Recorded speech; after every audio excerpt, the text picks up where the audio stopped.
Buenas tardes, como cada mes, estimados colegas, socios y socias del capítulo de Madrid del PMI, de nuestros capítulos aliados de Nuevo Cuyo, Buenos Aires y Montevideo y del resto de capítulos de Latinoamérica, invitados también a esta ponencia.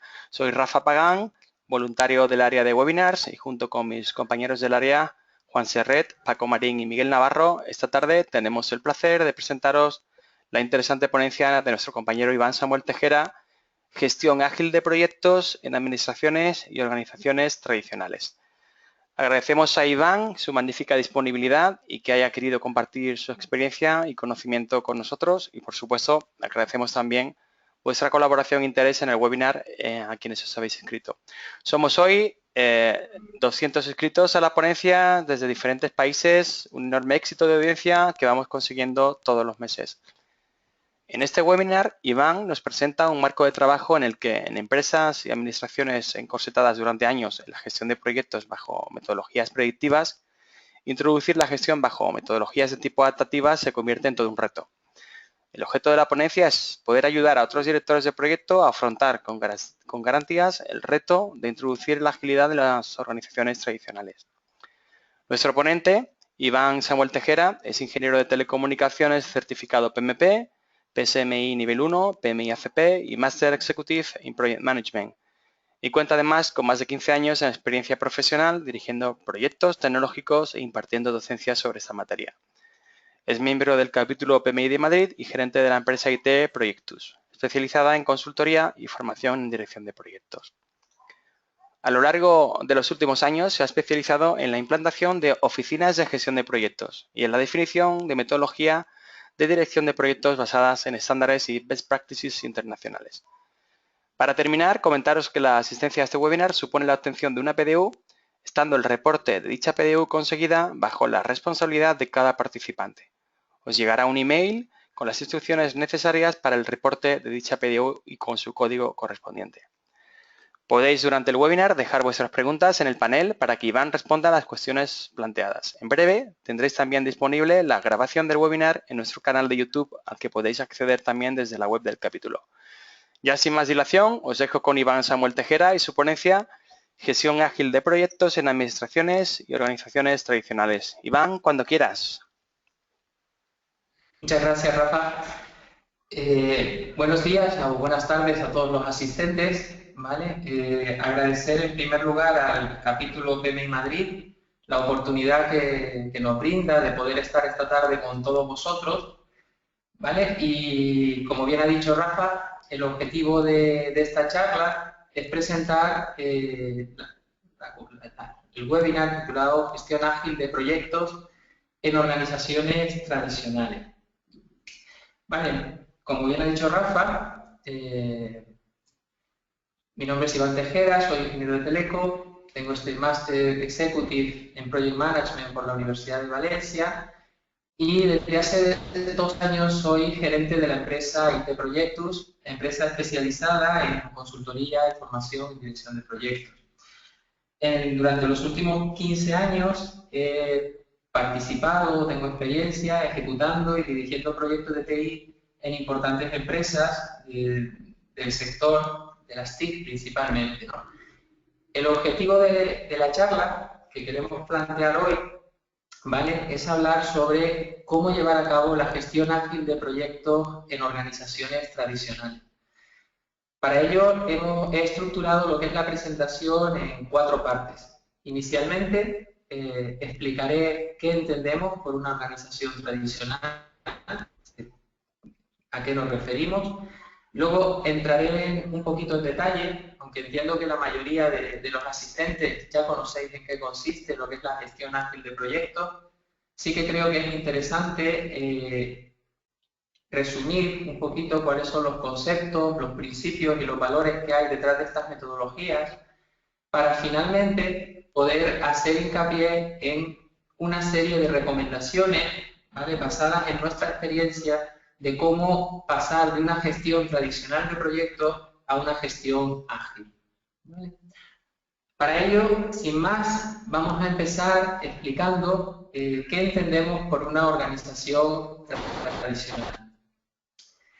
Vale, seguramente que muchos habremos trabajado en organizaciones que gestionan proyectos bajo un ciclo de vida predictivo u orientado al plan. En este tipo de organizaciones sabemos, son aquellas en las que el cliente quiere desde el inicio tener un plan de proyecto. Desde el inicio quiere saber el tiempo, el coste y el alcance que le va a llevar el proyecto que queremos llevar a cabo. Sin embargo, todos los que hayamos trabajado en proyectos del conocimiento, ¿vale? Sabemos que es muy complicado poder diseñar un plan de proyecto que se cumpla de inicio a fin. Sabemos que siempre surgen cambios de requisitos y como consecuencia nos vemos obligados a modificar ese plan de proyecto, ¿no? Sin embargo, uno de los inconvenientes con los que nos encontramos muchas veces cuando hacemos proyectos para terceros, bien estemos hablando de administraciones públicas o estemos hablando de otro tipo de empresas, se nos suele pedir un plan de proyecto cuantificable, ¿vale? A la hora de poder licitar a lo que es el concurso o el proyecto que estamos accediendo, ¿no? En estos casos, ¿qué hacemos muchas veces? Pues si el alcance del proyecto no está claramente definido, lo que solemos hacer es elaborar un plan de proyecto aproximado, ¿vale? Para que ese cliente, para poder dar respuesta a ese requisito del cliente.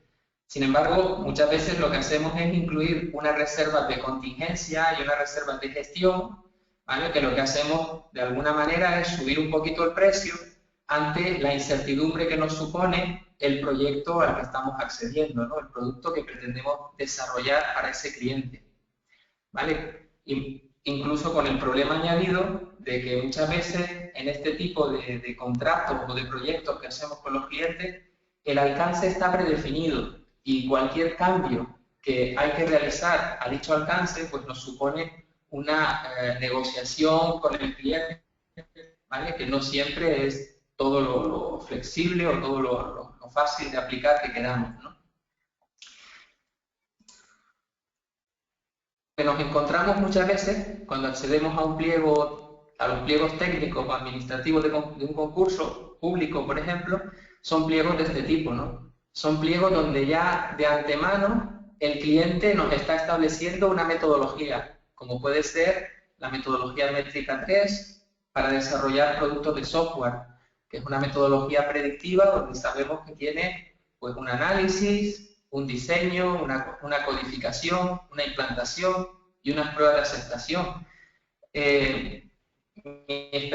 Por lo general, en este tipo de proyectos es que muchas veces empleamos un elevado tiempo en hacer el análisis de los requisitos del cliente, en elaborar ese diseño, y luego lo que ocurre es que la fase de implantación y de codificación, ¿vale? Pues estamos 3 meses más adelante, con lo cual, cuando entregamos el producto al cliente, muchas veces lo que ocurre es que los requisitos han podido cambiar. El cliente puede que el producto que le entreguemos no sea del todo satisfactorio, etcétera, ¿no? Con lo cual, un poco ya en este tipo de contratos, ya nos estamos viendo obligados a definir desde el inicio una metodología de gestión del proyecto predictiva, como es este caso, donde hay una fase de inicio, de toma de requisitos, de análisis, de diseño de la aplicación, de codificación, de implantación, aceptación y cierre. Yo he participado en muchos proyectos que se han ejecutado siguiendo esta metodología. ¿Y qué ha ocurrido? Pues aparte de que el plan de proyecto, criterio objetivo cuantificable para la adjudicación del contrato, ha cambiado prácticamente desde la primera reunión de control y seguimiento, la realidad es que el no tener ese contacto continuo con el cliente para poder obtener el feedback de sus impresiones respecto al producto que se está desarrollando, pues muchas veces hace que el producto resultante, aun cumpliendo el alcance, el tiempo y el coste que ese cliente nos hubiese preestablecido, pues no reúne las expectativas que ese cliente podía tener del producto que estamos desarrollando. Y principalmente por la imposibilidad, ¿vale?, de poder tener ese feedback continuo.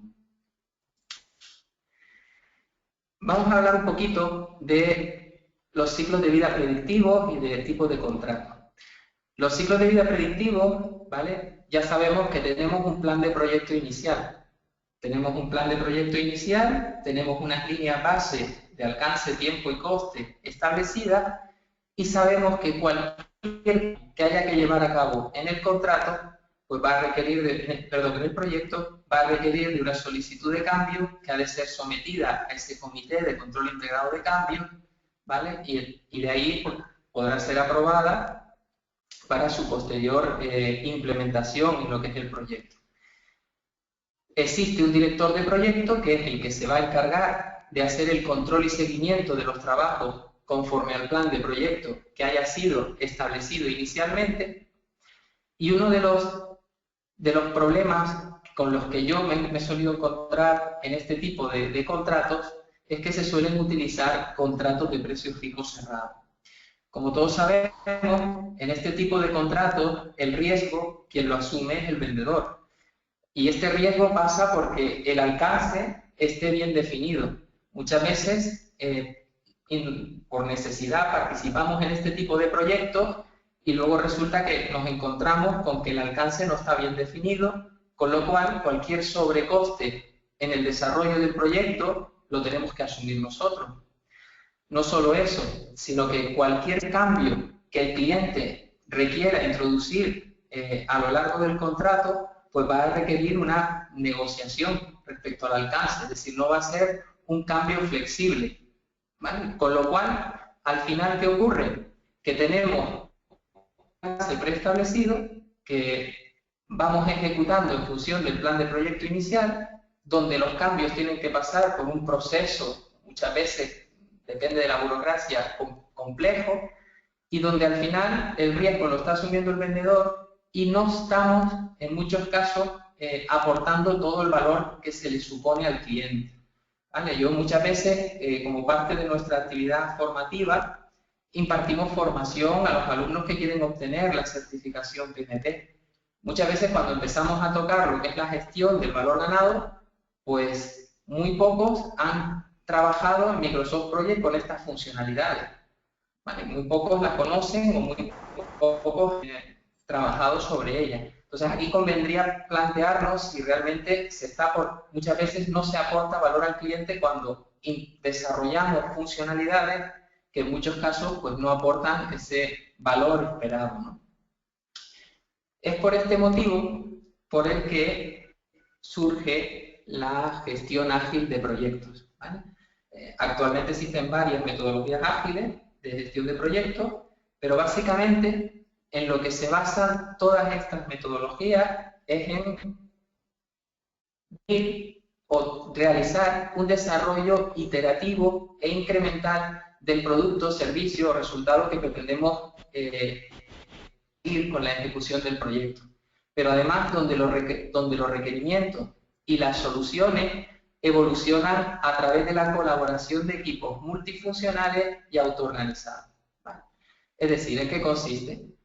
Si yo tengo que desarrollar un producto, lo que voy a hacer es, voy a intentar desarrollar el mejor producto posible, es decir, aquel que aporte mayor valor al cliente y para ello lo que voy a hacer es ir adaptándome a las necesidades del cliente. Obviamente, para poder utilizar este tipo de metodología, pues necesitaremos una serie de requisitos en cuanto a tipos de contratos, etcétera, que veremos a continuación. Vamos a necesitar que exista cierta flexibilidad a la hora de poder llevar a cabo este tipo de proyectos. A diferencia de las metodologías secuenciales, donde, como veíamos anteriormente, hacíamos un análisis, un diseño, una codificación, pruebas e implantación de un producto, cuando trabajamos con metodologías ágiles, lo que intentamos es ir adaptando el producto a las necesidades del cliente e ir dando respuestas a las mismas en base a iteraciones. Es decir, partimos de una visión inicial del proyecto y luego lo que en muchos casos se pueden definir diferentes releases del producto o software que se quiere desarrollar, por ejemplo. Cada release consta de una serie de sprints o iteraciones y lo que hacemos es planificar cada una de estas iteraciones en base a ese ciclo de vida predictivo que teníamos anteriormente. Es decir, nosotros podemos hacer una iteración inicial en la que, obviamente, hagamos un análisis, un diseño, una codificación, unas pruebas, una implementación. Pero lo que vamos a hacer es que no vamos a estar 6 meses para desarrollar todo el producto y luego presentárselo al cliente. Es decir, lo que vamos a hacer es, vamos a desarrollar inicialmente un conjunto de funcionalidades, vamos a enseñar al cliente el producto terminado con esas funcionalidades y lo que vamos a hacer es luego con este producto nos va a servir de prototipo. ¿Vale? Dentro de los procesos de la guía de fundamentos para la dirección de proyectos, el proceso de recopilar requisitos, una de las herramientas y técnicas que utilizamos para recopilar los requisitos precisamente es la utilización de prototipos. Pues nada nos impide que en este caso, a la finalización de cada iteración, tengamos un prototipo, un producto más o menos funcional, que podemos mostrar al cliente. Al mostrarlo al cliente, lo que le estamos dando la oportunidad es de que nos dé su feedback, de que nos diga qué cosas son las que realmente le están aportando valor, y le damos la oportunidad a su vez de que nos diga hacia dónde quiere que evolucione este producto. Es decir, no vamos a estar 6 meses desarrollando un producto en base a un plan de proyecto inicial, a un alcance inicial, sino lo que vamos a intentar es, vamos a desarrollar el producto, pero cada 2, 3, 4 semanas te vamos a mostrar un resultado para que podamos ir adaptando el producto a tus necesidades. De tal manera que de esta forma lo que pretendemos conseguir es tener al final pues, el mejor producto posible, ¿no? Vale. Vamos ahora a ver una serie de conceptos que la mayoría ya conoceréis. Seguramente que no estoy repitiendo nada al hablar de lo que es el manifiesto ágil, ¿no? Por allá por el año 2001 se reunieron varios expertos en temas de metodologías ágiles, Jeff Sutherland, Ken Schauer, etcétera, y se sentaron a ver de qué manera podían mejorar lo que era el desarrollo de productos software. Y es ahí donde surgen una serie de valores y principios básicos sobre los que se fundamentan la mayoría de metodologías ágiles que podemos encontrar hoy en día. El primero de los valores es individuos e iteraciones sobre procesos y herramientas. ¿Qué viene a significar este valor? Que realmente los procesos y las herramientas no son importantes. No necesariamente, claro que son importantes. Lo que viene a referenciar o a decir este valor es que los individuos y las iteraciones son incluso más importantes que los procesos y las herramientas. Aquí nos podemos poner un ejemplo. Cuando uno llama a un centro de atención a usuarios o a un service desk, el nivel 1 normalmente lo que tiene es una serie de procesos predefinidos para poder atender esas incidencias o nuestra petición de servicio. La mayoría nos habremos encontrado en más de una ocasión que este nivel 1, después de ejecutar de la A a la Z todo ese proceso, resulta que no nos resuelve el problema. ¿Qué ocurre cuando no nos resuelve el problema? Porque por lo general nos indica que para un nivel 2. A un nivel 2 donde realmente lo que sí que te vas a encontrar es una persona que te va a llamar por teléfono, que te va a preguntar cuál es tu problema y te va a intentar guiar para intentar solucionarlo. Como veis, al final, los individuos y las iteraciones, cuando hablamos del mundo del software o en cualquier otro escenario, por lo general suelen ser incluso más importantes que los propios procesos y herramientas. En segundo lugar, tenemos software funcionando sobre documentación extensiva. Este principio es uno de los a los que hay que darle más valor cuando hablamos de metodologías ágiles. Yo he tenido la suerte de trabajar con equipos que trabajando con metodologías predictivas durante mucho tiempo. Metodologías predictivas donde se generaba gran cantidad de documentación, todo lo que son casos de uso, diagramas de secuencia, etcétera, todo lo que conforma el software, ¿no? Al final, en muchos casos lo que te encontrabas era que se entregaba al cliente un documento de 200, 300 páginas de análisis del producto que se pretendía desarrollar, pero el cliente no tenía ese prototipo, esas herramientas necesarias para poder realmente valorar cada una de esas funcionalidades. Con lo cual, las metodologías ágiles lo que pretenden dar mayor importancia es, oye, muéstrame cuál software funcionando, muéstrame el software desarrollado, de manera que podamos, a partir del mismo, pues, ir tomando decisiones más allá de la documentación extensiva que, sinceramente, muchas veces los clientes o no se lo leen o realmente tardan mucho en revisar esa documentación y en darte el visto bueno, la aceptación para comenzar el proceso de codificación. ¿Vale? Cuando trabajamos con equipos que, como digo, vienen de metodologías predictivas, les cuesta mucho esta parte. Luego veremos algunos consejos relacionados con esto. Colaboración con el cliente sobre negociación del contrato. Esto es lo que os decíamos anteriormente. ¿Qué prefieren? ¿Ceñirnos a un contrato al alcance que tiene predefinido o colaborar con el cliente en ir refinando ese alcance para dar respuesta al producto que se pretende conseguir de la mejor manera posible? ¿Vale? Yo pienso que cuando colaboramos con el cliente y el cliente se involucra con el proyecto, muchas veces se consiguen mejores resultados que si simplemente nos basamos en un alcance predefinido y desde que el cliente nos pida cualquier cambio ya estamos con negociaciones del contrato, etc. ¿no? Por último, respuesta ante el cambio sobre seguir un plan. ¿Vale? ¿Cuántos no hemos desarrollado un producto software y nos hemos encontrado que a mitad de la ejecución o justo iniciando surge un tiempo positivo, una oportunidad que nos permite convertirnos en un producto de éxito?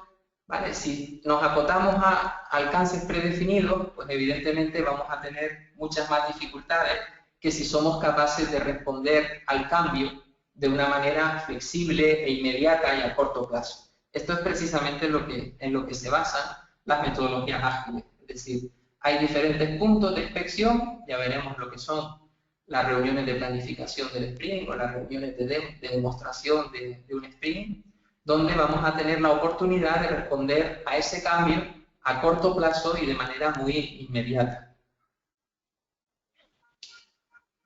¿Vale? Y este manifiesto ágil, estos valores ágiles, son en principio el paraguas bajo el que descansan multitud de metodologías ágiles de las que existen actualmente en el mercado, ¿no? Muchos conoceremos lo que es las metodologías Lean, metodologías Kanban, Scrum, XP, programación extrema, FDD, Crystal. Todas estas metodologías descansan sobre esos valores ágiles junto con una serie de principios que no he enumerado, pero bueno, que todos conocemos, ¿no? Entrega rápida del software, etc. Colaboraciones con el cliente. Nosotros lo que nos vamos a centrar, es decir, el objetivo de la charla, las tres cositas que quiero comentar en la charla, están relacionadas principalmente con Scrum. Scrum es hoy por hoy pues, una de las metodologías que yo creo que están más utilizadas dentro de lo que es los proyectos, el desarrollo de proyectos ágiles. Junto con Kanban, con Lean y con programación extrema probablemente sean las metodologías que más auge o más uso tienen en la actualidad. Lo que voy a hacer a continuación, esta imagen seguramente que la habréis visto 1000 veces, yo lo que quiero explicar es Scrum. Voy a explicar los roles que participan en la metodología Scrum, voy a definir lo que son los artefactos y lo que son los eventos que tenemos para hacer esa inspección del producto y esa mejora continua que queremos llevar a cabo. Como todos sabéis, Scrum, la definición que se da es que es un marco de trabajo para el desarrollo y mantenimiento de productos complejos. La verdad que la teoría es muy sencilla. Si nos leemos la guía de Scrum en español, de Scrum ORG, pues vemos que realmente la guía no tiene más de 20 o 30 páginas. Es algo que nos leemos prácticamente en 1 o 2 horas, podemos tenerlo leído. Entonces, si es tan fácil de estudiar o de leer, ¿por qué tenemos luego llegamos a las organizaciones tantos problemas para poder ponerlo en marcha?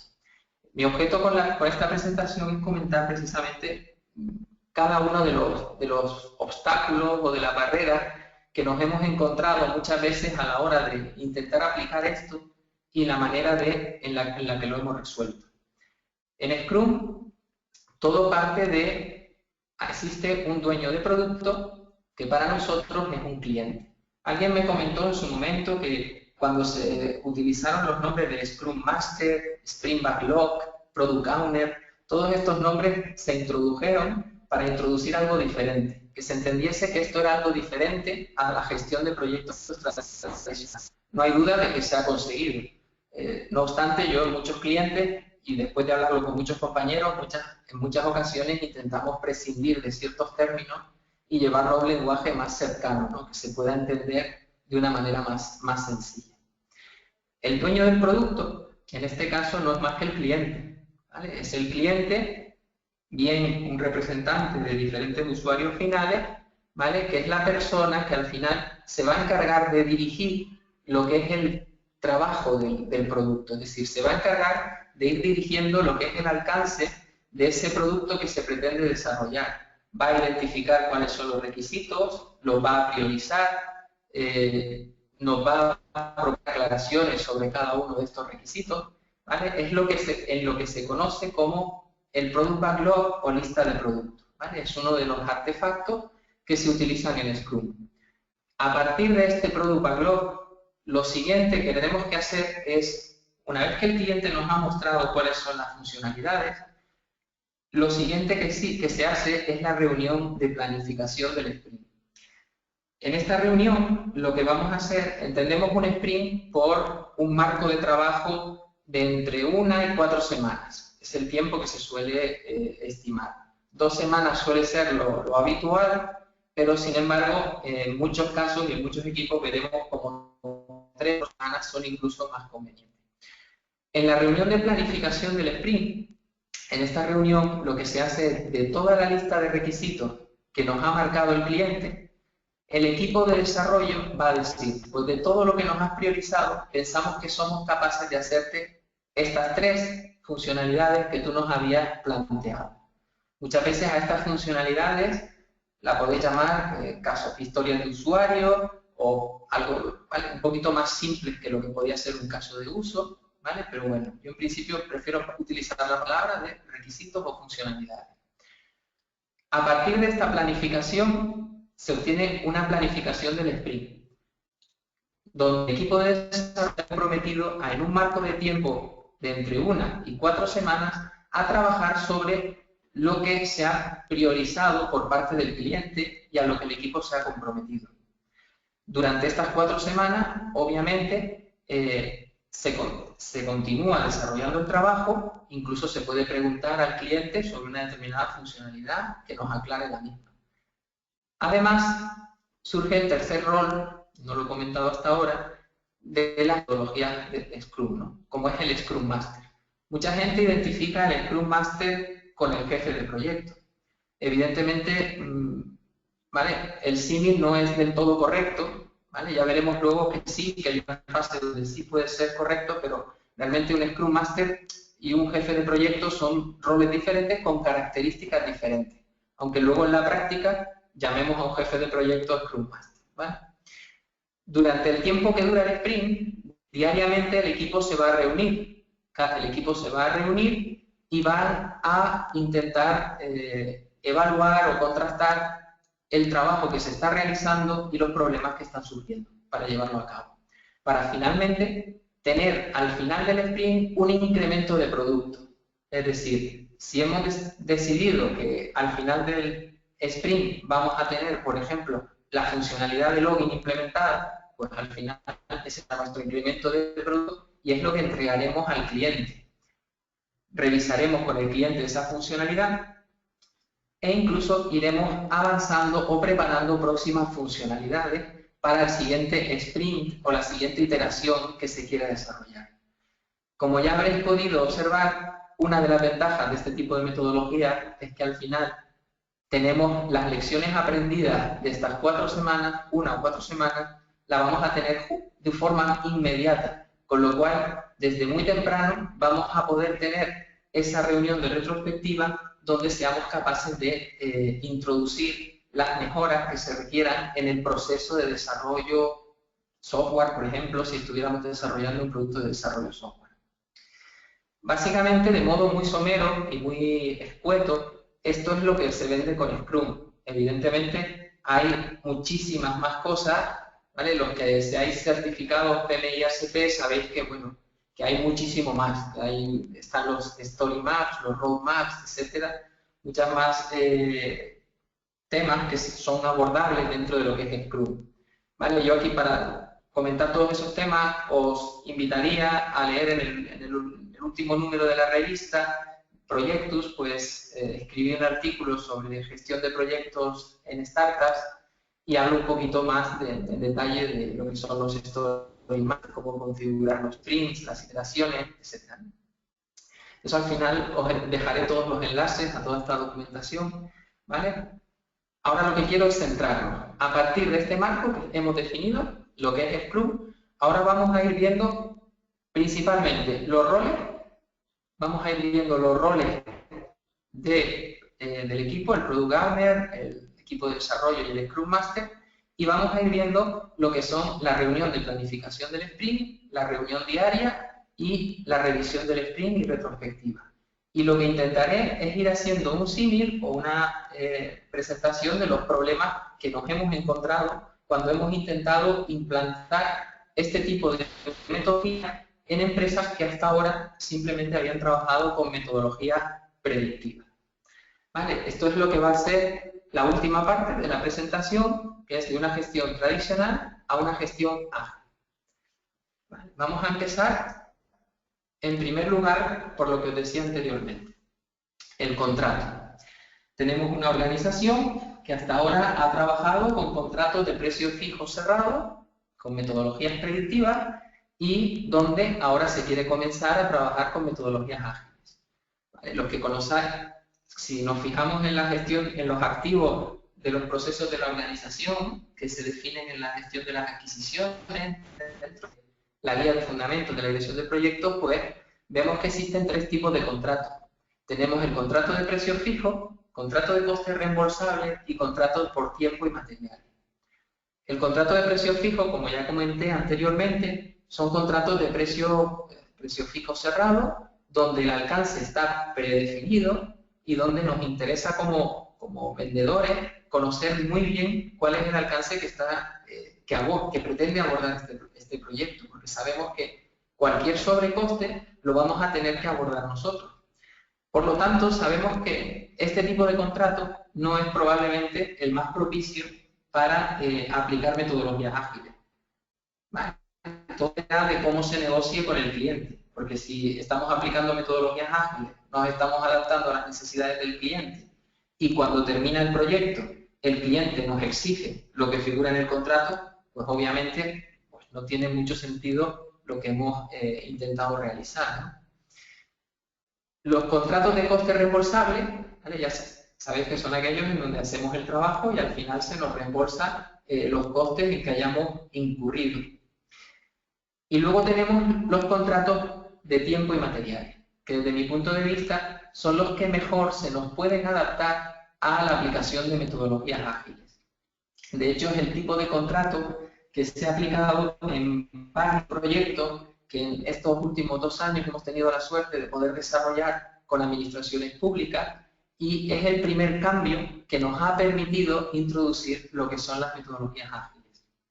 En este tipo de contratos lo que se intenta es una combinación entre los contratos de precio fijo y coste reembolsable.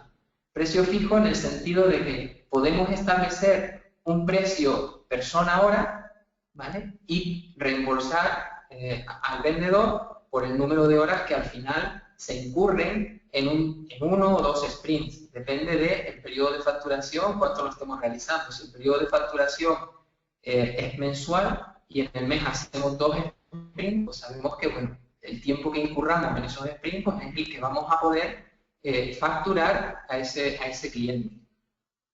¿Cómo se ha hecho esto en los contratos en los que hemos participado? Pues con una cláusula bueno, de este tipo, ¿no? Forma de pago, dice la forma de pago será contrafactura mensual que será emitida por el adjudicatario previa conformidad del director técnico que designe ese cliente al informe de los trabajos realizados que deberá presentar la empresa licitadora conjuntamente con la factura. En este informe se deberá indicar las horas dedicadas en cada uno de los trabajos, ¿vale? Para alcanzar los objetivos descritos en el pliego de prescripciones técnicas. se factura el número de horas de trabajo realizado y al coste hora, precio fijo, que se haya determinado. Lo único que siendo contratos de coste por tiempo y materiales, como ya sabéis, podemos establecer un límite de euros mensuales para evitar incurrir en más costes que los que ese cliente tuviese previsto. ¿Vale? Pero no pasa nada si en el tiempo de duración de los sprints no se consumen todas las horas. Es decir, mejor para el cliente porque esas horas pueden ser utilizadas para extender el contrato. Obviamente también se ha introducido una cláusula para proteger al vendedor.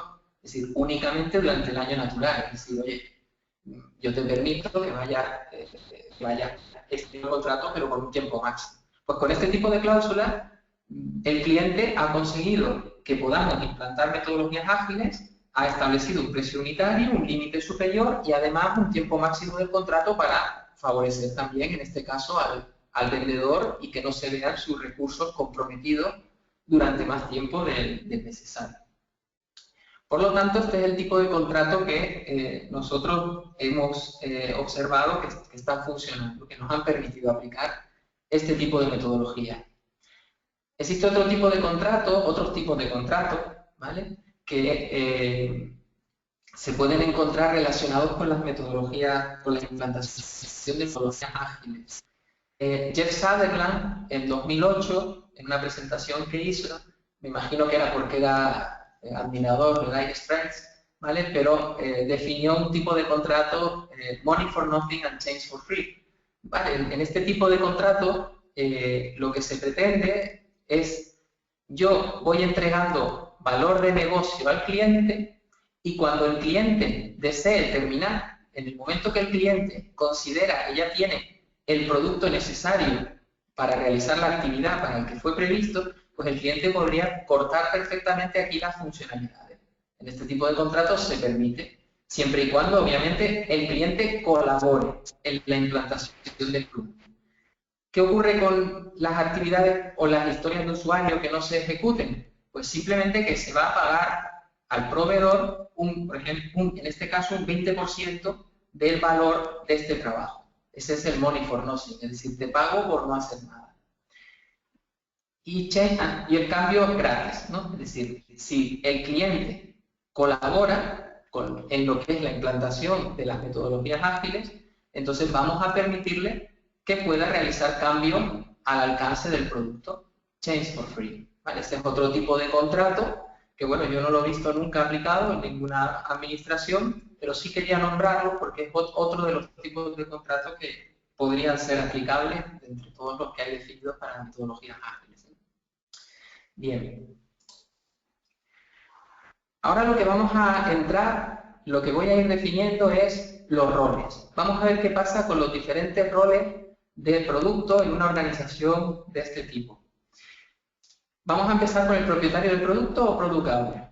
Ya sabemos que es el cliente, a fin de cuentas, y es la persona responsable de maximizar el valor del producto y del trabajo del equipo de desarrollo. Es decir, si yo fuese el propietario del producto, lo que intentaría es que lo que el equipo de desarrollo genere me aporte el máximo valor posible. ¿Vale? Entonces, este es el rol del Product Owner. Sin embargo, hay que tener en cuenta ciertos aspectos. En el número 3 de la revista Projectus, Mike Griffith publicó un artículo denominado Agile Horrors, ¿vale? Horrores ágiles, y hablaba de lo que eran los Product Owner Ghosts, ¿vale? Es decir, de esos dueños de producto que no se sabe muy bien si existen o no existen, ¿no? Por lo que yo quiero aquí ver, lo que vamos a ver es la implicación del negocio, ¿no? ¿Cómo podemos saber si realmente el Product Owner está implicado o no está implicado en el producto que estamos desarrollando?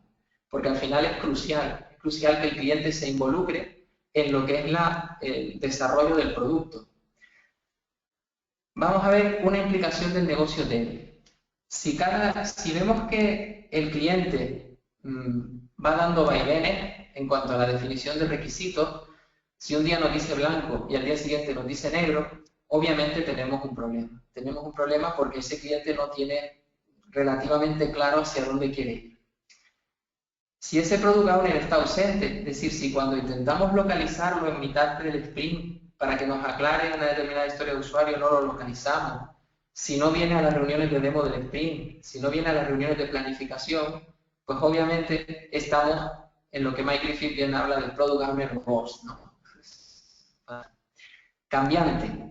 ¿Cuántas veces no nos hemos encontrado, y a mí me ha ocurrido en muchos casos, que un producto que estás desarrollando con un cliente en la administración pública, por ejemplo, pues vienen unas elecciones y resulta que cambia, ese Product Owner que tenías cambia, y viene una persona nueva con unas ideas nuevas y te cambia el producto casi de la noche a la mañana de arriba abajo. Obviamente ahí tenemos un problema en ese sentido. Luego, pasivo. El Product Owner, es decir, tiene que ser una persona muy activa. Tiene que ser muy activa y estar constantemente intentando estar informada de cómo va el proyecto, de cómo se está desarrollando. No hay nada peor, incluso, que llegar a una planificación del sprint, que el equipo de desarrollo empiece a hacer preguntas al cliente, y hasta cierto punto es entendible que el cliente pueda dudar, pero cuando ya empieza con imprecisiones y no es capaz de dirigirnos bien hacia dónde queremos ir, pues obviamente es un poco lo que tenemos que intentar resolver, ¿no? Es decir, se trata de que cuando entreguemos trabajo al equipo de desarrollo, tenemos que darle masticado el trabajo al equipo de desarrollo, pero no masticado a nivel técnico, sino masticado a nivel funcional. Quiero hacer esto para obtener este beneficio, ¿vale? Es un poco el objetivo. Y luego no interesa esos Product Owner aislados. Es decir, el Product Owner es una persona que no es que sea, muchas veces es una persona que representa a un grupo de personas, con lo cual tiene que colaborar con todo el grupo para que luego el trabajo que se da al equipo de desarrollo sea el que sea consensuado con el equipo. Es decir, no debemos de ver tampoco el Product Owner como una única persona que es la que toma las decisiones, ¿no? Un poco esa es la idea. ¿Y cómo saber si la implicación de negocio es fuerte? Pues ya lo habréis ido presuponiendo, ¿no? Si ese cliente es colaborativo, participa en las reuniones de planificación del sprint, nos aclara las dudas durante el sprint, viene a las reuniones demo y es el primero en empezar a darnos feedback sobre lo que hemos desarrollado, pues esa realmente es la implicación del negocio a la que nos gustaría aspirar, ¿no? Además, este Product Owner es el dueño del backlog, de esa lista de requisitos que definíamos anteriormente. Es decir, nadie nos va a priorizar o cambiar el trabajo si previamente este propietario del producto no está informado, si no existe la autorización del propietario del producto, que es al final el último responsable. Se intenta que esté próximo, es decir, cuando se habla de los equipos colocalizados y de que estén cerca del cliente, pues, oye, que si hay cualquier duda en cualquier momento podamos preguntarle. Recordemos el principio que veíamos anteriormente, colaboración con el cliente. Además, que esté comprometido, que sea representativo de un grupo de usuarios finales y que sea un experto en el dominio. Es decir, lo que interesa es que cuando desarrollemos un producto, el que sea la persona que se ponga al frente de desarrollar ese producto, pues sea una persona con el conocimiento adecuado para poder reorientar los requisitos, etcétera, resolver las dudas que nos podamos encontrar. Es decir, interesa que sea conocedor del negocio en el que se mueve. Estos son algunos de los aspectos que podemos tener en cuenta a la hora de valorar la implicación del propietario del producto. En los proyectos en los que he participado, nos hemos encontrado siempre con diferentes casuísticas en cuanto a lo que es el cliente. La primera que voy a poner puede ser la más ideal, ¿no? Es decir, tienes un equipo de desarrollo, bien sea interno de la administración o bien de un proveedor externo, y tienes a un cliente involucrado. Tienes a un cliente involucrado que sabe lo que quiere, que te sabe definir los requisitos, que te sabe definir los escenarios de prueba para valorar si una historia de usuario ha sido correctamente implementada o no. Este sería un poco el escenario ideal y es el que igual nos gustaría encontrarnos en muchos casos. Sin embargo, la realidad es que muchas veces este cliente o no tiene tiempo, no tiene la disponibilidad o requiere de ayuda. Requiere de ayuda, obviamente. Estamos hablando de metodologías ágiles, y tú a un cliente vas, a una persona funcional, y le dices, mira, escríbeme una historia con los escenarios de prueba, y probablemente te diga, mira, escríbelos tú y yo te ayudo. Pues un poco en esa línea.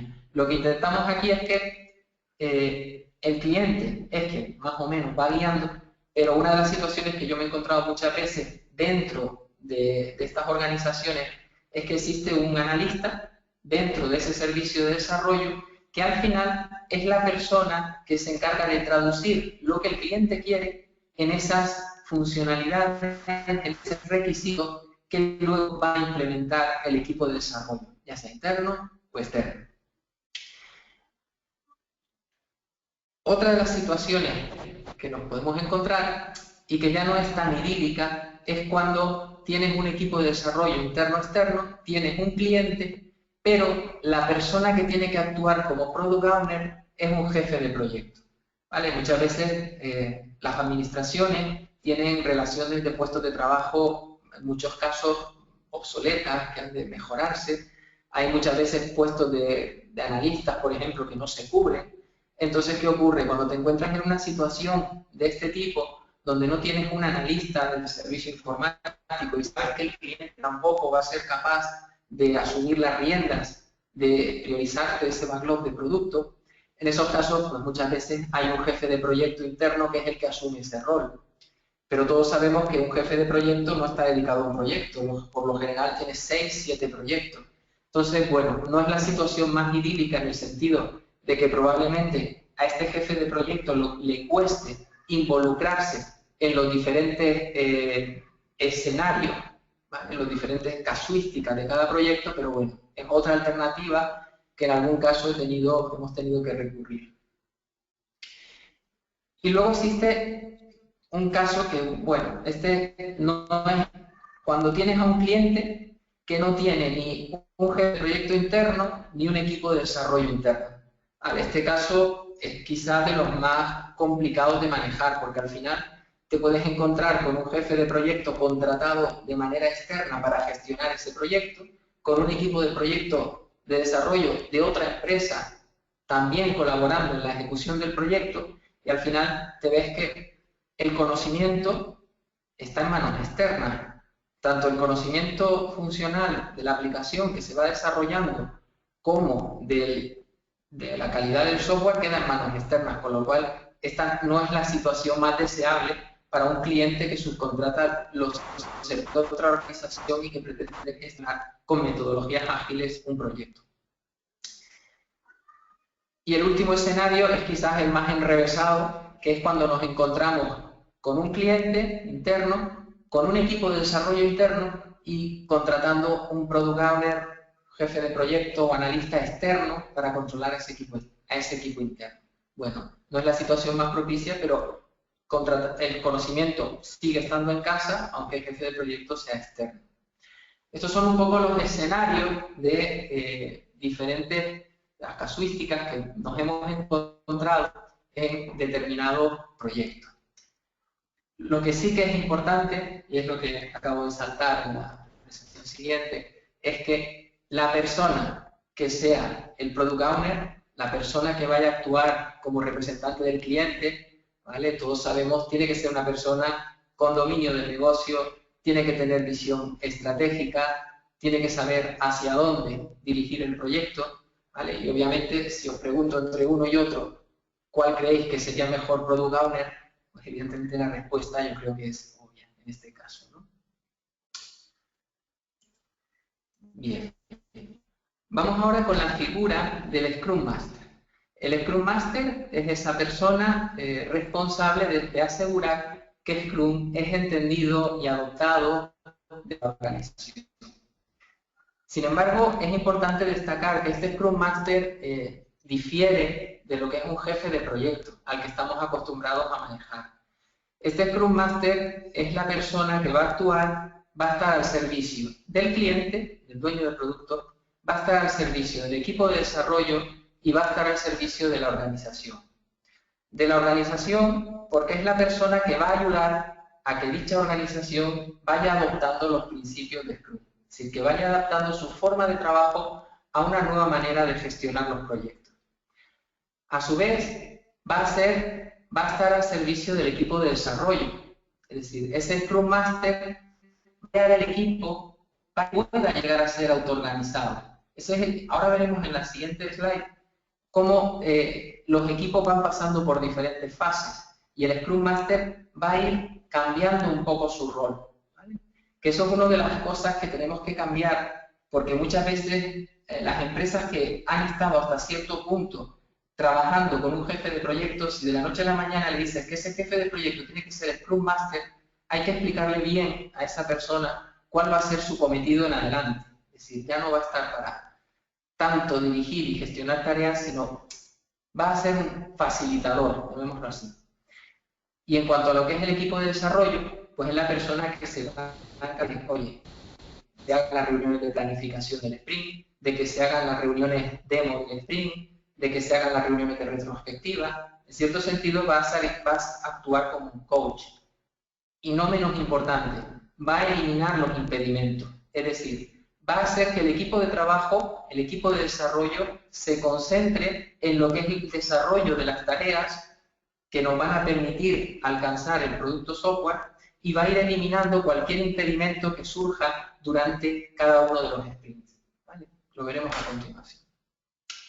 ¿Y qué asesoramiento haría al dueño de producto? Pues obviamente a ese cliente que vimos anteriormente que igual no sabe lo que es el Scrum, no lo sabe aplicar, pues lo que nosotros haremos es explicarle cómo ha de gestionar el backlog de producto, cómo nos ha de priorizar los requisitos y no menos importante, cómo vamos a planificar un proyecto en un entorno empírico, en un entorno donde en base a la experiencia vamos a ir adquiriendo el conocimiento necesario para gestionar de manera eficaz el proyecto.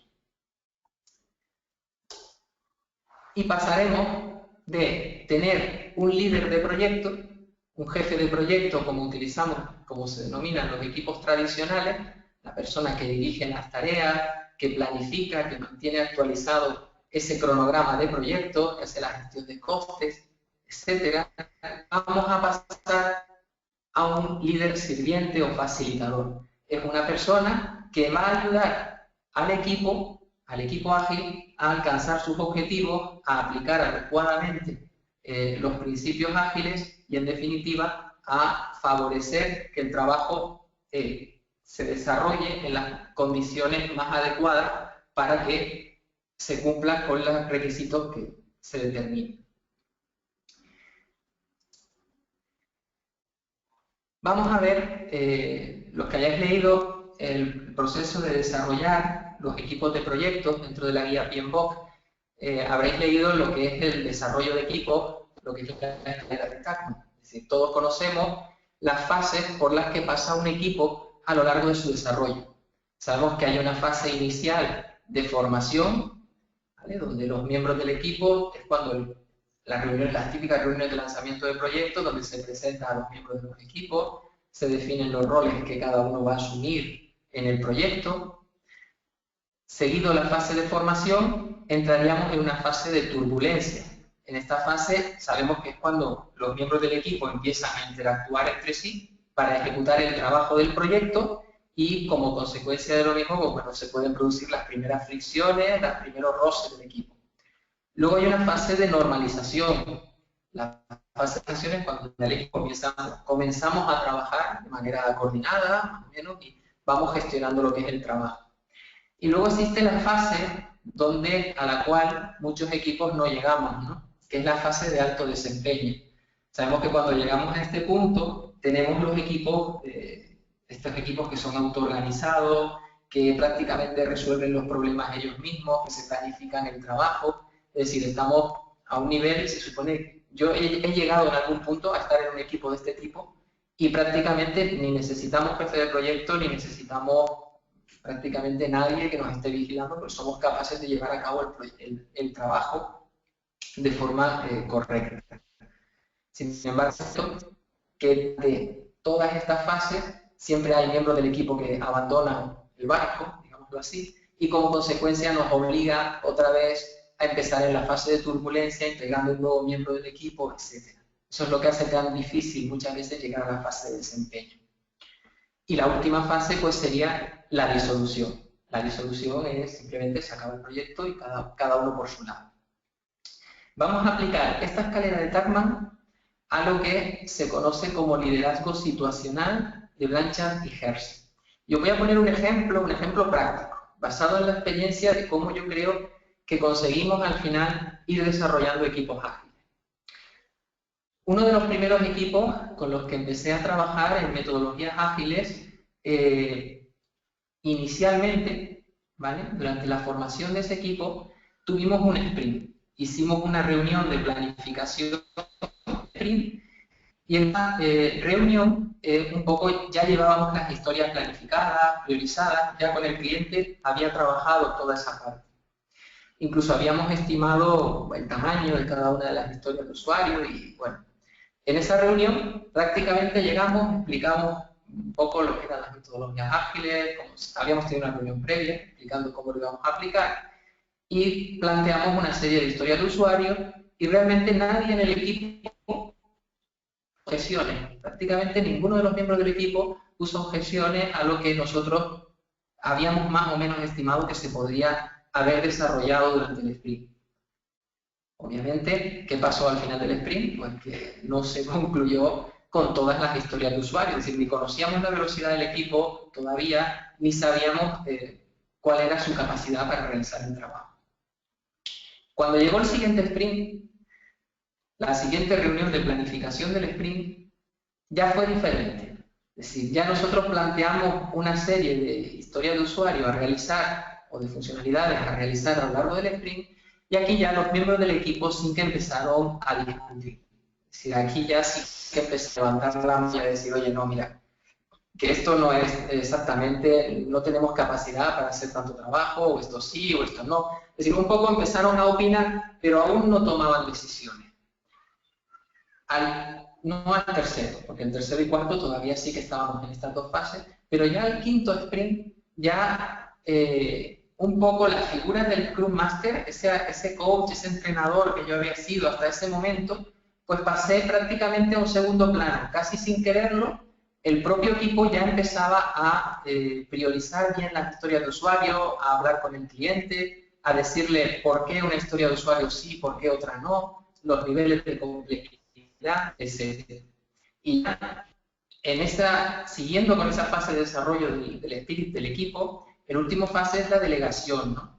Llegó un momento ya en el séptimo, octavo sprint, donde prácticamente ya me salí. O sea, ya como Scrum Master yo formaba parte de la oficina de gestión de proyectos, les había ayudado durante todo el proceso, pero ya cuando llegamos a esta fase, el equipo ya tenía el conocimiento necesario, había adquirido ya la cultura de trabajo y prácticamente salió incluso de ellos el nombrar ya a una persona que actuase como Scrum Master y además que fuese rotando. En cada reunión de planificación cada uno quería poder participar y ya fue capaz de continuar planificando los siguientes sprints, las siguientes iteraciones. Obviamente siempre estamos ahí por lo que pueda suceder para ayudar, pero conseguimos que el propio equipo fuera creciendo hasta el momento donde ellos mismos fuesen equipos, no voy a decir de alto desempeño, pero sí como mínimo autoorganizados. Bueno.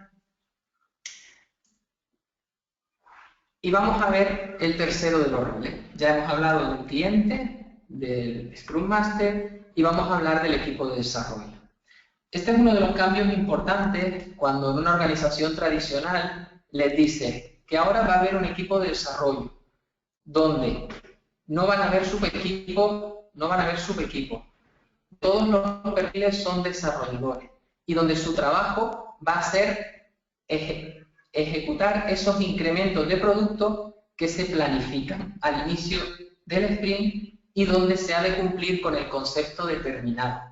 ¿Vale? Entender que dentro de cada sprint es importante que definamos lo que es terminado. ¿Vale? Si tiene tanto cliente como vendedor, tienen que tener claro ese concepto. Es decir, que no lleguen a una reunión como llegamos nosotros al principio y preguntamos ¿qué es terminado para ti? Y para el cliente terminado era una cosa y para el vendedor era otra cosa. Con lo cual no estaba habiendo entendimiento ni consenso en qué se pretendía evaluar al final en cuanto a la finalización de una historia de usuario.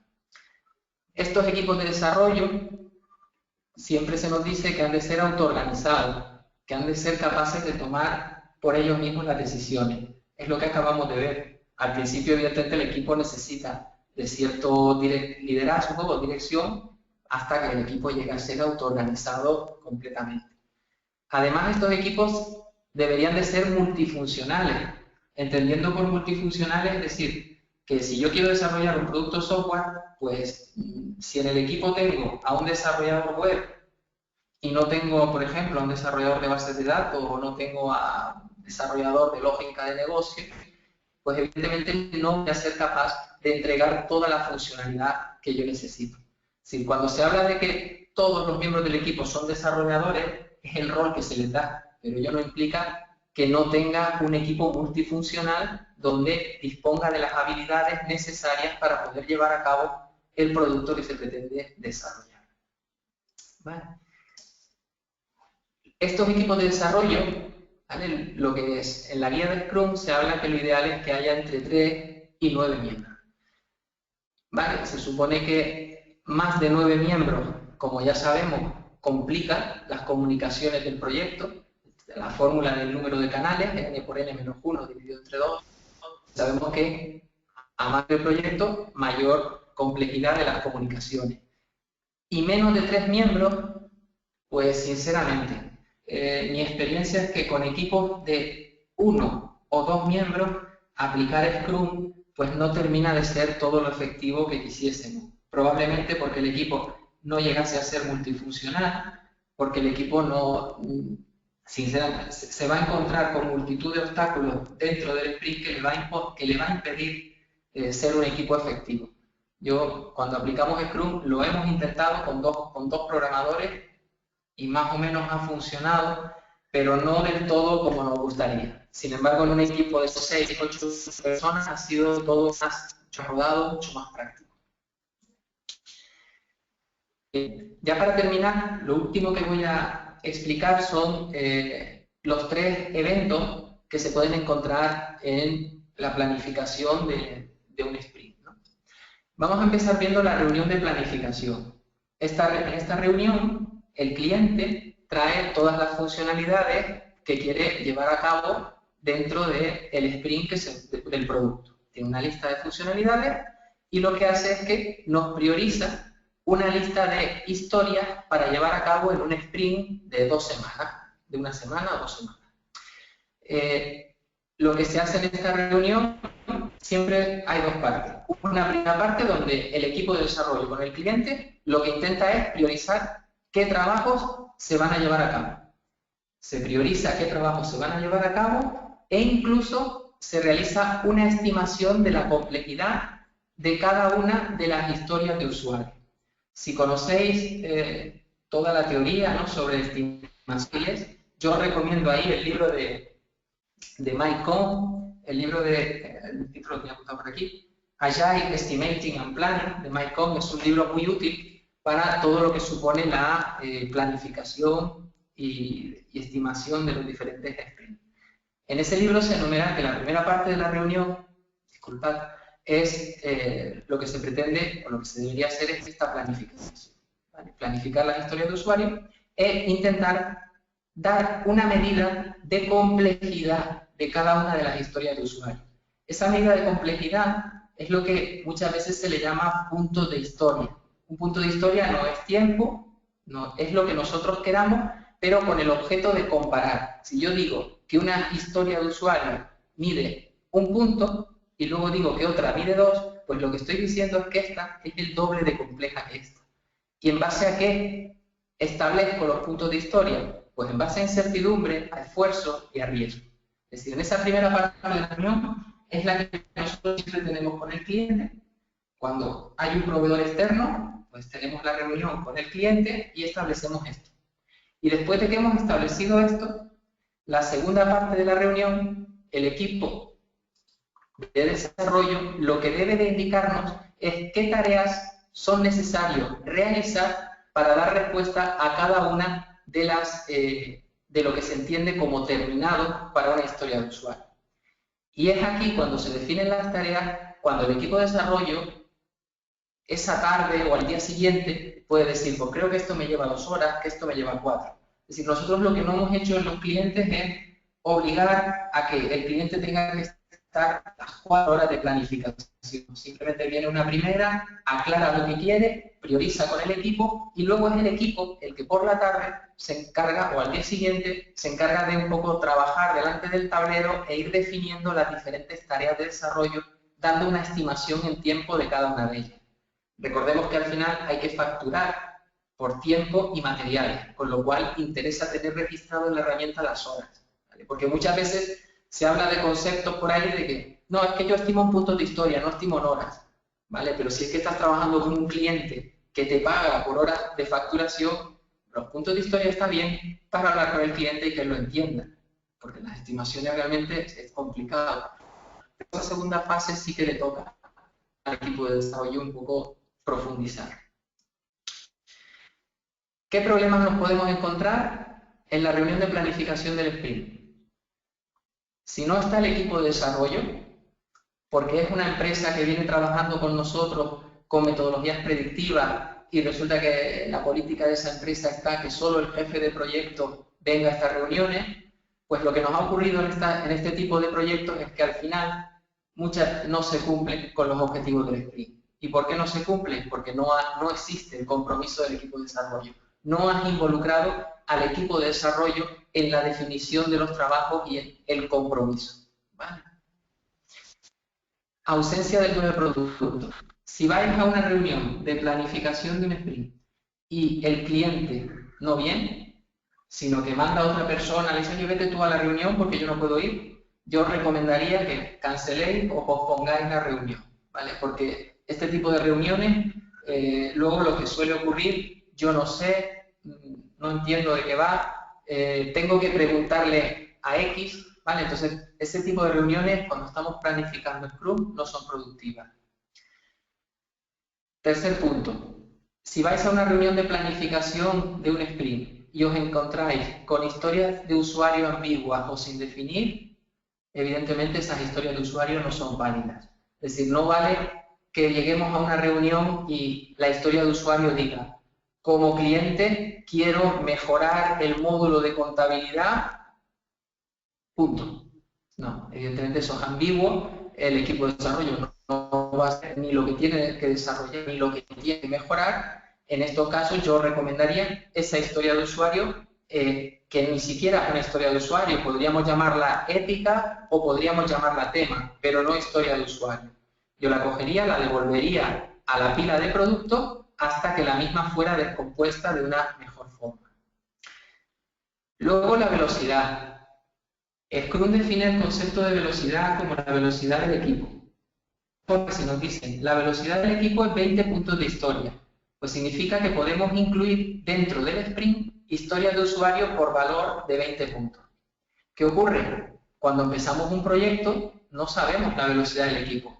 La velocidad de los equipos ni siquiera es la misma entre diferentes equipos, con lo cual, cuando iniciamos, básicamente lo que nosotros hacemos es, partimos de un valor, de una estimación que creemos razonable y a partir de ahí lo vamos adaptando. Recordad que esto es una medida empírica y que es a lo largo de los sprints cuando vamos a ir consiguiendo una medida relativa de la velocidad del equipo, una medida más creíble.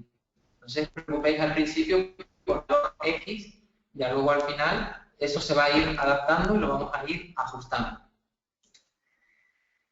Y bueno, muchas veces cuando hablamos de los puntos de historia, suele hacer esta comparativa. Decir, oye, si no tienes muy claro cómo poner un punto de historia, 2 puntos de historia, yo recuerdo la primera reunión a la que llegué, el cliente automáticamente me hizo, vamos a ponerte un punto de historia en 4 horas. Vale, no hay datos empíricos para hacer eso, ni siquiera es lo que se debería hacer, ¿vale? Por eso muchas veces, en lugar de utilizar la serie de Fibonacci, ¿sabéis? La suma 1, 2, 3, 5, 8, 13, 21, para estimar los puntos, ¿vale? Muchas veces incluso utilizar lo que son las tallas de las camisetas, que la gente lo va a entender perfectamente. Lo que es una talla L y lo que es una talla M, ¿vale? Esos son temas que son perfectamente entendibles. Scrum diario. El Scrum diario reunión de 15 minutos que podemos hacer todos los días a primera hora. El equipo de desarrollo con el Scrum Master. El Scrum Master puede asistir como oyente, incluso el cliente también puede asistir si quisiera, ¿vale? Con el objetivo de que cada uno de los miembros del equipo diga qué hice ayer, qué voy a hacer hoy y qué está bloqueando mi trabajo. El qué está bloqueando mi trabajo es información para el Scrum Master, para que el Scrum Master se ponga las pilas e intente resolver los problemas que ese desarrollador está teniendo. Oye, si es que tengo que desarrollar con la VPN, la red privada virtual, no me está funcionando, pues evidentemente no le quitemos tiempo al programador para que se ponga a resolver ese problema, ya se lo resuelvo yo.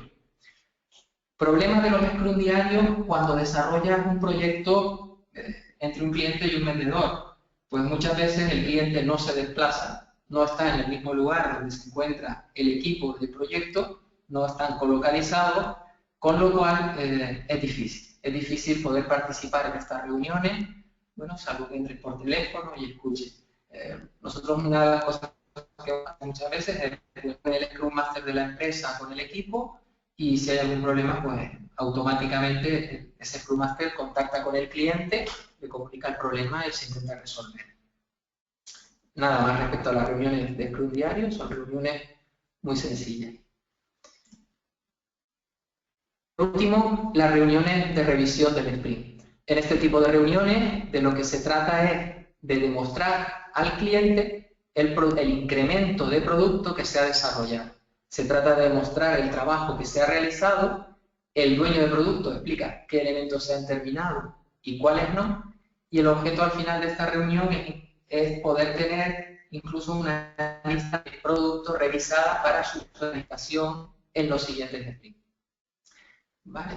En estas reuniones, ¿vale? Una de las cosas que nuestra experiencia es que cuando uno se lee al pie de la letra Scrum, dice, bueno, reunión demo del sprint, vale, pues en esta reunión es donde demuestro al cliente las diferentes funcionalidades. Sin embargo, en la práctica, ¿qué ocurre? Muchas veces, cuando llegas al final, resulta que a lo mejor son 50 funcionalidades las que te ha desarrollado un equipo de 15 personas. Entonces, prácticamente es casi, 15 son demasiadas, 6, como decían. Igual no realizar esa demostración al final no es práctico, no es eficiente. Entonces nosotros lo que solemos hacer es, a medida que los desarrolladores van terminando funcionalidades, pues se las van delegando al cliente para que el cliente las pueda ir validando de antemano. De tal manera que cuando vamos a esta revisión del sprint, lo que hacemos es simplemente hacer un resumen de lo que se ha alcanzado y de lo que sí no, y lo que no, y hacia dónde se quiere avanzar a continuación. Nosotros tenemos la tendencia muchas veces de escribir una wiki donde recogemos todo lo que ha ocurrido en el sprint. Todo sprint tiene que tener un objetivo inicial, se ha de definir un objetivo inicial del sprint, qué se quiere alcanzar con el desarrollo del producto. Nuestra experiencia es que cuando no se es capaz de definir un objeto inicial para un sprint, pues por el Scrum no sea la metodología idónea. ¿Vale? Y esto lo digo porque muchas veces me he encontrado con un equipo que no está trabajando en un único producto, sino que en un mismo sprint trabaja en 7 u 8 productos. Y además que resulta que se incluyen las incidencias a mitad del desarrollo, algo que no debería ser así, pero surgen incidencias críticas que se incluyen en mitad del desarrollo y obligan a hacer despliegues de releases a producción incluso antes de que termine el sprint. Entonces, bueno, cuando ocurren esas cosas se mezcla todo y a lo mejor deberíamos de plantearnos otro tipo de metodología, llámese Kanban, etc.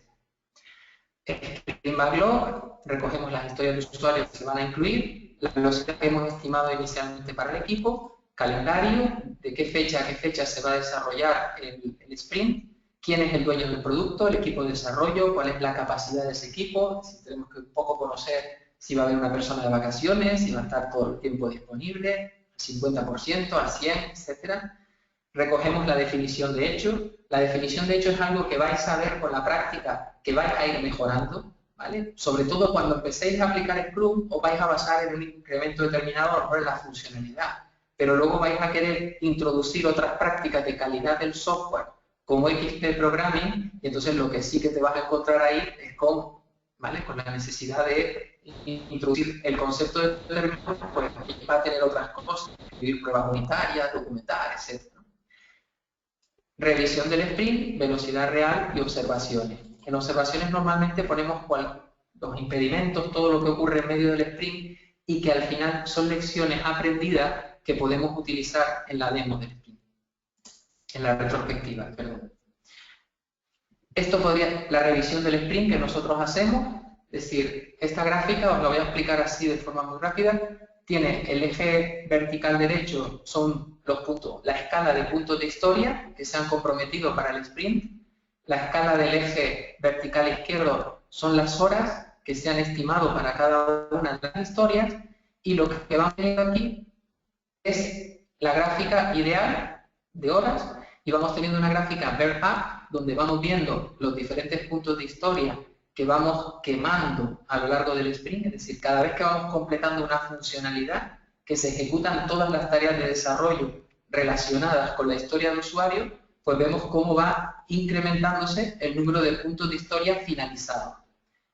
Y por otra parte, al tiempo que vamos haciendo esas tareas de desarrollo y vamos cumpliendo con esas historias de usuario, las vamos finalizando, vemos cómo además el número de horas va decreciendo. El número de horas que el equipo está empleando en llevar a cabo ese desarrollo va decreciendo. Al final, ¿de qué nos sirve? Nos sirve para saber que habíamos estimado una velocidad del equipo en 143, fijaos que empezamos en 126. Se supone que no debería de incluirse nada en medio del sprint, pero la realidad, la práctica de todos los equipos es que muchas veces se introducen historias de usuario no planificadas inicialmente y que al final provocan este tipo de cosas. Se provoca un poco que crezcan los puntos de historia y además se provoca que una gráfica, que las horas incluso se estabilicen, porque precisamente al introducir ese número de esas nuevas historias se introducen nuevas tareas y por INRI nuevo tiempo de desarrollo. Al final, nosotros con esta información, esto nos es muy a la hora de planificar, lecciones aprendidas, etcétera, información empírica, experiencia del equipo en cuanto a puntos de historia, etc. Bien. Y ya para terminar, retrospectiva del sprint, lo que os decía, esta es la oportunidad que tenemos para mejorar lo que supone la reunión, lo que supone todo el proceso de desarrollo que estamos abordando. Es decir, hemos desarrollado al corto plazo un incremento del producto, tenemos un feedback de cómo se ha desarrollado, de los problemas que tenemos, y es nuestra oportunidad para inspeccionar las personas, las relaciones, los procesos que estamos empleando y la herramienta, y adaptarlo para continuar mejorando. Es decir, el proceso de mejora continua comienza dentro del proyecto, es decir, no es necesario que el proyecto termine, que evaluemos las lecciones aprendidas para luego aplicarlo en otro proyecto, no, sino dentro del mismo proyecto estamos evolucionando. Para ello, en este tipo de reuniones, preparar el escenario, hacer que todo el mundo colabore, crear el ambiente necesario para ello, que nadie se cohíba, recolectar datos, reflexionar sobre lo que ha ocurrido, decidir qué hacer, y no solo decidir qué hacer, sino definir un plan de acción, 2 o 3 acciones que ya se puedan poner en marcha desde la siguiente, desde el siguiente sprint, y finalmente la retrospectiva. Cositas que nosotros nos encontramos. Nosotros empezamos a trabajar en un sprint con un equipo de desarrollo y bueno, empezamos a ver cómo se empezaron a mezclar las cosas. Empezamos a ver cómo al mismo equipo que se estaba encargando de evolucionar un producto, le empezaron a entrar incidencias de otra índole. Incidencias que a fin de cuentas lo único que conseguíamos era que desviara la atención del equipo, el equipo empezaba a solucionar estos problemas que iban llegando, porque además estaban sujetos a acuerdos de nivel de servicio, y al final, ¿qué ocurría? Que se veía afectada directamente la planificación. Entonces, una de las soluciones que optamos en este caso es, vamos a dejar un sprint solo para evolutivo y vamos a tener el 70% de la capacidad del equipo trabajando en los evolutivos. Vamos a su vez a dejar el 30% para los correctivos Y obviamente los correctivos, nosotros no sabemos cuándo va a llegar una incidencia. Entonces lo mejor que hicimos fue, vamos a aplicar Kanban. Establecemos un tablero Kanban y tenemos el 30% del equipo para gestionar ese tablero, las incidencias que vayan llegando, conforme a los acuerdos de nivel de servicio que estuviesen predefinidos y realizar las despliegues a producción cuando fuese necesario, pero sin incordiar un poco, aunque muchas veces era el mismo equipo el que hacía las dos cosas, pero teníamos separadas ambos conceptos y eso nos permitió ir alcanzando una mejor definición de la velocidad del equipo, tanto para correctivos como para evolutivos. Finalmente, conclusiones. ¿Vale? Voy a dejar una serie de conclusiones que considero que os pueden ser útiles cuando intentéis aplicar las metodologías ágiles. Es decir, antes de aplicar metodologías ágiles, importante, hay que entender cómo trabaja la organización. Es decir, muchas veces intentamos, movidos por el entusiasmo o la necesidad de poner en marcha algo, y no se va a valorar cómo trabaja cada uno de los equipos que te puedes encontrar dentro de una organización. Quizás lo que funciona bien para un equipo, a lo mejor para el otro no es lo más idóneo. Analicemos los tipos de contratos. Si vamos a aplicar metodologías ágiles y el contrato no contempla la utilización de esas metodologías, perfectamente el proveedor te puede decir, mira, esto no está recogido aquí, no tengo por qué aplicar metodologías ágiles. Formación antes de comenzar. Esto es importante y muchas veces las organizaciones no hacen el suficiente hincapié en ello, ¿no? Si voy a aplicar metodologías ágiles, como mínimo, dar una formación a los equipos para que sepan de qué estamos hablando y hacia dónde dirigimos. Adaptemos las herramientas y los procesos a las necesidades de la organización y no pretendamos que la organización se adapte a la herramienta. Eso es un error. Tenemos en la medida de lo posible intentar analizar esos equipos que yo comentaba, cómo trabaja la organización, definir esos procesos y adaptar la herramienta para que se adapte a la organización y no a la inversa. Aplicar ágil no implica renunciar a las metodologías predictivas, ¿vale? Igual esto es un contrasentido lo que estoy implicando, pero realmente podemos aplicar ágil. Yo me he encontrado organizaciones que gestionan de forma predictiva los proyectos y no realizan una gestión operativa de las tareas, sino que de forma subjetiva se va actualizando el estado de las tareas, y me he encontrado proyectos que gestionan de forma operativa, usan sus metodologías Scrum, etcétera, para ir realizando las diferentes tareas y no tienen metodologías predictivas. La diferencia entre ambas: a la primera organización le falta la información operativa, a la segunda organización le falta la información predictiva. Y no me refiero a establecer un diagrama de Gantt o un cronograma. Es decir, yo puedo perfectamente definir inicialmente un diagrama de hitos, tener identificados cuáles son los hitos que persigue ese cliente con el desarrollo del producto, y aquí yo me voy a encargar de ir planificando la release, los sprints, los despliegues, para ir cumpliendo con esos hitos sin perderlos de vista. Y puedo ir equiparando las dos herramientas. Podría incluso implantar dos herramientas, una de gestión de proyectos de alto nivel y una operativa, ¿vale? Todo eso nosotros lo hemos hecho en los clientes en los que hemos participado. Y finalmente, mejora continua. Es importante, es decir, siempre identificar qué cosas podemos mejorar. Obviamente, si no podemos aplicar Scrum al pie de la letra, que lo que nos dicen normalmente es que no lo cambiemos desde el principio. Bueno, podemos no intentar cambiarlo, pero al final vemos que siempre hay que introducir alguna pequeña concesión para que la gestión de cambio es fácil, para que el cliente no se muestre tan reticente a utilizar este tipo de metodología. Con esto concluye lo que es la presentación, ¿vale? Yo os dejo aquí un enlace. Nosotros en estos 2 años que llevamos trabajando con la empresa, sí que nos hemos preocupado mucho de dinamizar y de fomentar lo que es el rol de la profesión de director de proyectos. Lo hablaba antes con Rafa, y sí que quiero dejaros ahí unos enlaces a vídeos que tenemos que hablan de diferentes metodologías, hablan de ITIL, de CBMI, de gestión de proyectos, de Scrum, de PMBOK, de Lean, de Kanban, muchísimos vídeos que considero interesantes. Asociados a estos vídeos os dejo también lo que son las presentaciones, ¿vale? Están en SlideShare, os dejo el Twitter, y os dejo un enlace a lo que es la revista Proyectos. Llevamos 4 números publicados en estos 2 años y desde aquí os animo, os invito a que para próximos números, cuando lancemos el Call for Papers, porque si queréis participar, la revista es abierta y bueno, es un poco una herramienta que tenemos de difusión de la profesión del director de proyecto. Si tenéis cualquier tipo de duda, mi correo ivan.tejera@proyectos.es y es la web de la empresa proyectos.es. Vale, con esto yo finalizo, Rafa, lo que es la presentación. Muchas gracias, Iván, por tu magnífica ponencia. Ha sido, como siempre, excepcional.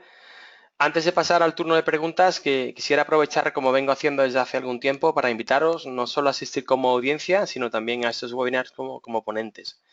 Si tenéis alguna idea que queráis desarrollar o algún tema interesante para nuestra comunidad de Project Managers, será muy bienvenida vuestra colaboración como ponente, igual que lo hemos hecho hoy con nuestro colega Iván. Si os interesa nuestra invitación, contactad conmigo en el correo rafa.pagan@pmi-mad.org. Os lo dejo no obstante escrito en el chat. Vamos a pasar también ahora al turno de preguntas. Podéis escribir vuestras cuestiones en la aplicación. La primera pregunta, Iván, es un comentario que nos hace María Virginia, o te hace María Virginia. Va en relación al tipo de contratos, te lo leo literalmente. De todas maneras, en los contratos de costo y materiales está el alcance predefinido o se espera que esté hecho en la parte técnica. ¿Cómo se asegura el cliente que va a tener el producto final o algo funcional en cierto plazo? Sí, eso es lo que yo decía. Nosotros no, lo que hacemos, efectivamente, cuando uno aplica metodologías ágiles, dice, vale, ¿y el alcance del producto dónde está definido? Yo creo que eso lo contesté antes cuando decía de no olvidarnos de las metodologías predictivas. Aunque el cliente vayamos a aplicar metodologías ágiles para gestionar el trabajo operativo, eso no quita para que tengamos un cronograma de alto nivel que podamos ir actualizando en base a los hitos temporales, como bien dice Virginia, que ese cliente quiera conseguir. O sea, ese cliente va a tener una necesidad, es que te va a pedir el plan de proyecto. Nosotros lo que hacemos es 2 cosas. O bien trabajamos con ese diagrama de Gantt, de alto nivel, ese cronograma, que vamos actualizando como al final de cada una de las reuniones de revisión del sprint, vamos actualizando ese diagrama, o incluso, pero esto es más difícil de conseguir, nosotros no lo hemos conseguido porque muchas veces necesitas que el cliente esté muy involucrado. Es lo que se conoce como IMAPS, ¿no? Consiste en, desde el inicio del proyecto, vamos a intentar definir cuáles son las funcionalidades, para eso podemos hacer una reunión con los interesados, intentar identificar y consensuar cuáles son las funcionalidades, esas historias de usuario que pretendemos que reúna el proyecto o el producto que pretendemos desarrollar y establecer una serie de releases haciendo un presupuesto de velocidad del equipo e intentar estimar el tiempo y los plazos en que estará realmente definido el producto que se pretende desarrollar. Evidentemente son complementarias, es decir, no podemos prescindir de la parte predictiva cuando un cliente tiene esa necesidad de conocer cuándo va a estar desarrollado su producto. Y será nuestra responsabilidad como Scrum Masters o como jefes de proyecto, como queramos llamarlo, de ir actualizando esos sprints para que las funcionalidades que el cliente nos ha solicitado estén en tiempo y forma. Muy bien, gracias Iván. Vamos con otra pregunta que te hace en este caso Álvaro Alba y es la siguiente. Creo que el rol del Product Owner en la administración pública es difícil de ver. Obliga a una interacción muy directa con el equipo. La mayoría de las veces este rol recae en otro proveedor cercano a la gerencia de la administración. Es lo que coincido, es lo que os transmitía antes cuando puse los de las 5 casuísticas que nos podíamos encontrar con el owner. A veces que el owner sea el propio cliente que te hace la solicitud, en otras ocasiones tiene que ser pues, un analista el que se encargue de realizar esa labor. Cuando nadie de la administración asume ese rol, dicho rol pues, no puede ser contratado a un jefe de proyecto externo, a un analista externo, que al final es la persona que se tiene que encargar de gestionar dicho producto, pero como digo, ese no es el caso ideal. Lo ideal es que el conocimiento quede en la casa y que sea el propio personal de la administración el que sea capaz de desempeñar ese rol. Pero para ello es necesario formar adecuadamente al cliente, en este caso, en cuáles son los objetivos de ese rol.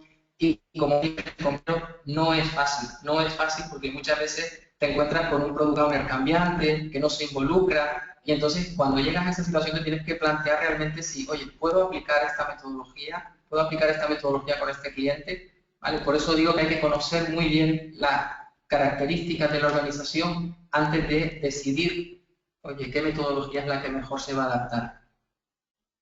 Muy bien, Álvaro, Alba también te hace una segunda pregunta y es, me encuentro en organizaciones en las que es difícil ver un rol de Scrum Master nativo o puro. Es una mezcla de Scrum Master y Product Owner o de Scrum Master y jefe de proyectos. Desde tu perspectiva, ¿por qué crees que es tan difícil justificar esta presencia? Sí, a ver, nosotros hemos implantado a lo largo de los últimos años varias oficinas de gestión de proyectos y es cierto que el rol del jefe de proyecto en las administraciones públicas, cuando uno mira la relación de puestos de trabajo y ve cuáles son las habilidades o las capacidades que se requieren para ese puesto, pues obviamente es todo lo contrario a lo que Scrum dice, porque te encuentras dirección de equipos, asignación de tareas, gestión de proyectos. Ese es el principal hándicap que nos podemos encontrar, sobre todo que muchas veces incluso en las organizaciones puede que incluso las plazas de jefes de proyecto no estén cubiertas y aún está mejor que esa persona pues no está dispuesta a asumir ese rol de Scrum Master, ¿no? La distinción es muy sutil, ¿no? Y entonces requiere que la persona que vaya a desempeñar el rol de Scrum Master pues sepa lo que es el Scrum Master y sepa lidiar o adaptar su rol, claro, y siempre que no tenga ese freno que le supone lo que puede ser una definición de puesto de trabajo, ¿no? Que al final las administraciones se encuentran muchas veces con ese problema, que están, por eso decía yo, encorsetadas, ¿no? Porque no pueden evolucionar hasta que no se cambian determinados aspectos legales que, como sabemos, en la administración es un proceso lento y difícil. Muy bien, vamos con la penúltima pregunta. Iván, Graciela Romiti te pregunta, ¿en las reuniones has hecho experiencias de usar la metodología Lego Serious Play para mejorar el diálogo? No, no.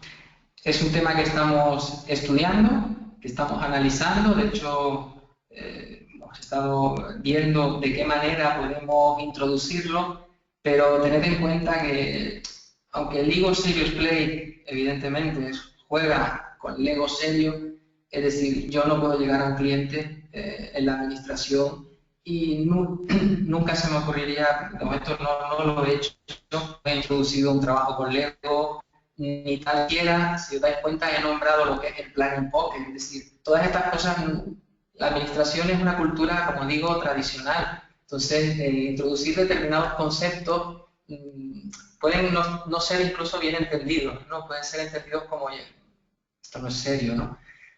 Que sí que lo es, obviamente, pero realmente hay determinadas prácticas que no introducimos, las hacemos, o sea, hacemos un planning poker, intentamos estimar en grupo, pero no vamos con una baraja y la utilizamos. Y con el Lego entiendo que nos ocurriría lo mismo. Si yo llego allí con un Lego un día, pues no sé qué respuesta me podría encontrar. Sería sin duda toda una experiencia, ¿no? De cualquier forma, Iván, empezar a practicar Lego en esos tipos de clientes. Quería comentaros también, hay magníficas y gran cantidad de apreciaciones y agradecimientos de los participantes para ti, Iván. No puedo leer, son demasiados, ¿no? Pero sí que felicitan por la gran capacidad de diálogo, por la magnífica ponencia. Vamos con la última pregunta de Joaquín Alem. Y Joaquín te pregunta lo siguiente, Iván. ¿Cómo gestionas los costos en la metodología ágil? ¿Existe el valor ganado para el entorno ágil? Así conocer, por ejemplo, si estoy gastando más en el sprint o voy lento con respecto a lo pactado para el socio, para el cliente. Esta es una pregunta difícil. Es una pregunta difícil. Nosotros realmente, al ser contratos, muchos de los contratos con los que nos hemos encontrado hasta ahora son contratos de un precio fijo cerrado, con lo cual no tenemos mucho margen de maniobra en cuanto a lo que es la gestión de costos. Lo que sí le digo al compañero que es factible aplicar lo que es el valor ganado a este tipo de práctica o incluso calcular el coste que tiene un sprint. Es decir, un sprint tiene una duración, tiene una serie de puntos de historia, puede tener unos perfiles incluidos y eso te permite determinar de lo que es el proyecto. El libro de Mike Griffith viene muy bien explicado cómo aplicar lo que es la gestión del valor ganado a proyectos ágiles y cómo calcular los costes asociados a un sprint, en consecuencia a una release, en consecuencia al proyecto completo. Fenomenal. Pues con esa respuesta de Iván termina nuestro webinar del mes de julio. Os recuerdo que con la asistencia obtendréis una PDU y que os enviaremos un email con las instrucciones para conseguirlo. De nuevo, gracias a todos los asistentes y a Iván, especialmente a ti, Iván, por transmitirnos tu conocimiento en esa magnífica ponencia desde las Islas Canarias. Y os emplazo al próximo webinar del mes de septiembre, ya que en agosto descansamos un poco. Publicaremos en breve la ponencia y el día de celebración en nuestra web y las redes sociales. Os recuerdo la posibilidad de participar como ponentes, contactando conmigo en el correo rafa.pagan@pmi-mad.org. Muchísimas gracias a todos, a todas y os esperamos en septiembre. Feliz verano a todos. Gracias. Extensible agradecimiento, Rafa, a todos los asistentes, a ti, a PMI Madrid. Feliz verano. Feliz verano a todos. Gracias.